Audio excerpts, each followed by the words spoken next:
દર્શક મિત્રોનું બ્રેકિંગ ન્યૂઝમાં હાર્દિક સ્વાગત છે. આપ જોઈ રહ્યા છો ગુજરાત ન્યૂઝ 24. ડભોઈ શિરોલા માર્ગ પર સાઠોદ પાસે અધૂરું નાણું બન્યું ડેથ ટ્રેપ. રેલિંગ કે સાઇનબોર્ડના અભાવે અકસ્માતનો ભારે ભય. ડભોઈ તાલુકાના સાઠોદ ગામ પાસે મુખ્ય માર્ગ પર આવેલા એક નાળાનું કામ લાંબા સમયથી અધૂરું છોડી દેવાતા વાહન ચાલકોમાં ભારે રોષ જોવા મળી રહ્યો છે. ડભોઈથી રાજપીપળાને જોડતા આ વ્યસ્ત માર્ગ પર રાત્રિના સમયે અંધારામાં નાળું ન દેખાતું હોય ગંભીર અકસ્માત સર્જાવાની ભીતિ સેવાઈ રહી છે.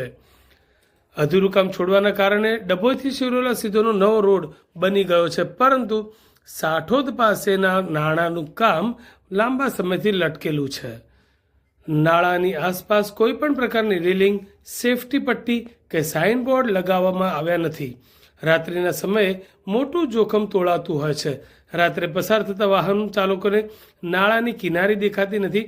કોન્ટ્રાક્ટર દ્વારા અહીં કોઈ રેડિયમ પટ્ટી પણ મારવામાં આવી નથી, જે જીવલેણ સાબિત થઈ શકે છે. હજારો વાહનોની અવરજવર આ માર્ગ પર માત્ર સ્થાનિક નથી, પરંતુ ડભોઈને ચાણોદ, કરનાળી, શિનોર, રાજપીપળા અને પોઈચા જેવા ધાર્મિક અને પ્રવાસી સ્થળો સાથે જોડે છે. દરરોજ અહીંથી હજારો નાની મોટી ગાડીઓ પસાર થાય છે. જો કોઈ મોટી દુર્ઘટના સર્જાશે તો તેના માટેની જવાબદારી કોની?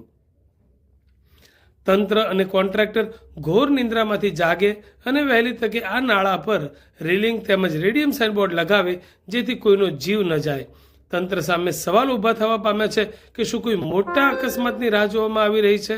કોન્ટ્રાક્ટરની આ લાપરવાહી સામે તંત્ર ક્યારે કડક પગલાં લેશે તેની રાહ જોવાઈ રહી છે.